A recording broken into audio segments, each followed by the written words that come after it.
Conheça a história de José e sua família, que sonharam em construir seu novo lar em Sarandi. Uma cidade distante entre montanhas e matas virgens no interior do Brasil, abençoada pela natureza e cheia de segredos. Uma oferta tentadora para eles, um terreno vasto para criar animais e lavrar a terra. Mas, ao chegarem lá, descobriram que o paraíso escondia desafios que colocariam em prova sua fé e suas convicções mais profundas. Acompanhe essa história cheia de mistérios e terror. O início. Adaptando-se à nova realidade, José e sua família são recebidos de braços abertos na comunidade rural, aprendem a viver em harmonia com as pessoas locais, abraçando o calor e amor da região. Juntos, eles aprendem os segredos do solo fértil, trazendo esperanças de um futuro repleto de sonhos. Cada semente plantada reforça o elo entre eles e seu novo lar, tornando uma terra promissora. Me chamo José e com minha esposa e filha tínhamos nos mudado para o interior do estado de São Paulo. Meus pais nasceram no Paraná e desde cedo tive a vontade de comprar alguma propriedade por lá. Então, quando encontramos aquela oferta de uma vasta área para cultivar e criar animais, por um preço inacreditável, não tivemos dúvidas e compramos o terreno. Nossa viagem de mudança se desenrolou tranquilamente, admirando as fazendas e plantações pelo caminho. Porém, ao chegarmos lá, nos deparamos com uma realidade um tanto desafiadora. As estradas de terra eram serpenteantes entre matas nativas e a sensação de isolamento era quase palpável. Então, para nos abrigarmos um pouco, ficamos na casa do Sr. Paulo, um vizinho, até podermos construir uma pequena casa de madeira na beira da mata. Desse modo, começamos uma nova etapa em nossas vidas, por um custo acessível e com a promessa de muitas alegrias. Estávamos ansiosos para desbravar esse novo caminho na nossa história de vida. Fomos nos adaptando e vivendo ótimas experiências naquele lugar, um começo em uma nova cidade sempre traz desafios afinal de contas.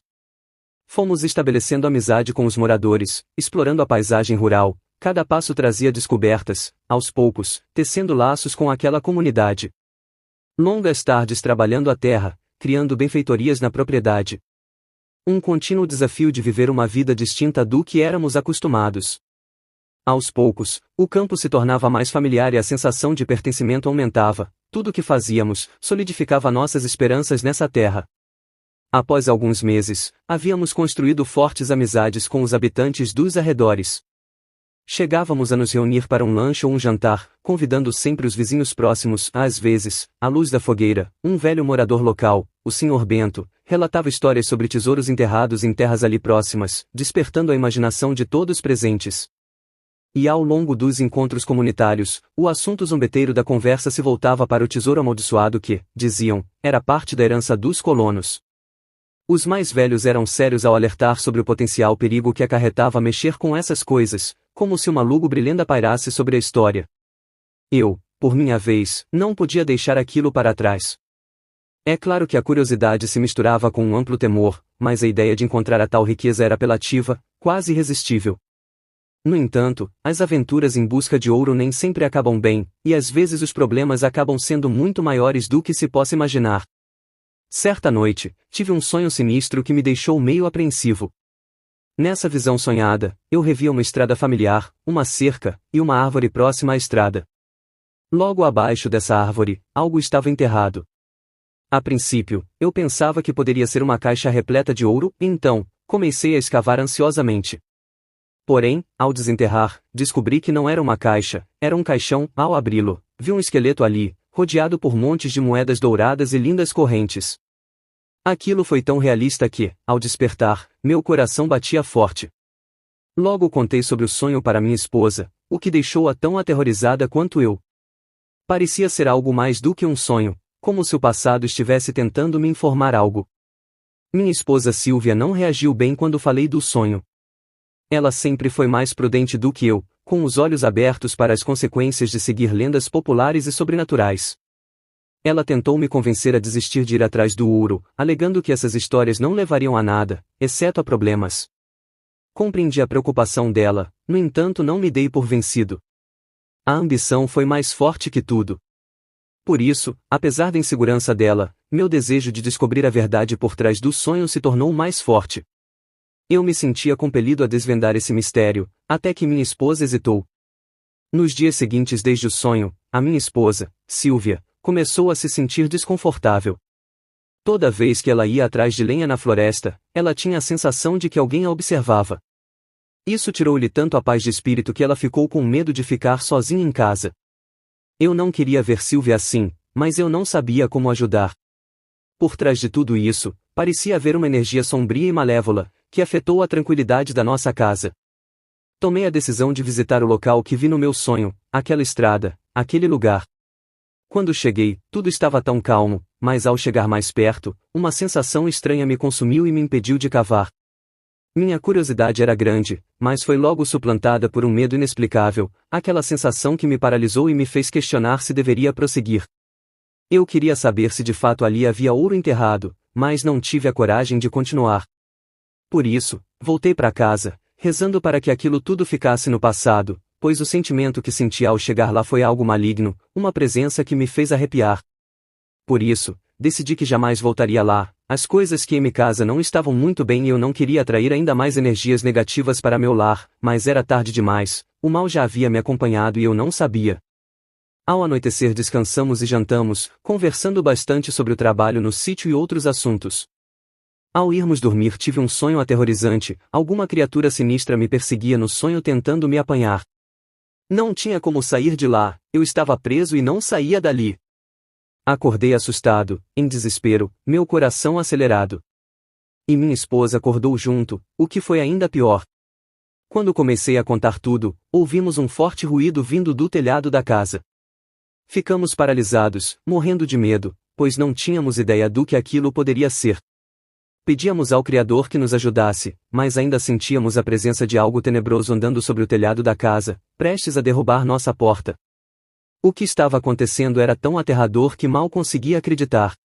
Estávamos encolhidos em cima da cama, aterrorizados, sentindo o telhado tremer como se uma grande e pesada criatura estivesse em cima da casa. O barulho era estrondoso, e estávamos prontos para o pior, mas então aconteceu um milagre. Ouvimos um grande barulho e de repente, o ar se encheu de um som como o de um pássaro enorme levantando voo. Foi tão forte que a casa toda tremeu. Após alguns segundos, tomei coragem e fui lá fora. Olhando para o alto, notei algo estranho. Uma criatura imensa planava sobre as folhagens, parecendo um morcego. A copa das árvores balançava ao seu passar. A luminosidade da lua era muito intensa, e tudo o que eu via me deixava ainda mais curioso. A velocidade que aquilo voava não era normal, e num piscar de olhos sumiu atrás das montanhas que cercavam aquela área. Senti-me incrédulo para o que eu acabava de ver, minha mente não conseguia entender o que tinha testemunhado. Aquele sentimento de medo e aflição não me deixou por muitos dias, e cada vez que eu assistia uma nova narrativa do mesmo acontecimento, me lembrava dos fatos e de como aquilo tudo era impossível de explicar. Me lembro nitidamente daquela vez em que compartilhamos nossa experiência com os habitantes. Uma senhora idosa, a Dona Maria, nos escutou com atenção enquanto narrávamos sobre o que acontecerá. Seus olhos enrugados transmitiam uma sensação de compreensão, como se algo de nossa narrativa tocasse algo próximo às suas memórias passadas. Quando citamos a criatura bizarra, ela balançou sua cabeça lentamente, como se remexesse algo no seu passado. Dona Maria começou a descrever contos que ouvia quando criança, que eram contados pelo seu pai, um dos antigos moradores da região. De acordo com ele, existia um espírito maligno que cercava aquelas montanhas, trazendo transtornos para aqueles locais. Porém, ela disse que aquilo já não era falado há um bom tempo, como se essas narrativas assustadoras tivessem desaparecido ao longo do tempo. Ao ouvir isso, sentimos uma sensação incomum, como se nosso relato não fosse único, como se nossa experiência tivesse bases antigas, desconhecidas para nós. Aquilo nos deixou aterrorizados e aflitos, ao pensar que aquilo que passamos poderia ser algo que havia acontecido há muito tempo naquela área, e que estava sendo lembrada pela velhinha presente. Estávamos prontos para retomar nossa vida, fugindo para longe de uma experiência que nos abalou. Depois de avaliar diversas opções, decidimos voltar para a cidade que sempre foi nosso lar. Se desprender de nossa residência no sítio e voltar para a cidade foi a melhor decisão, um ato que não foi fácil.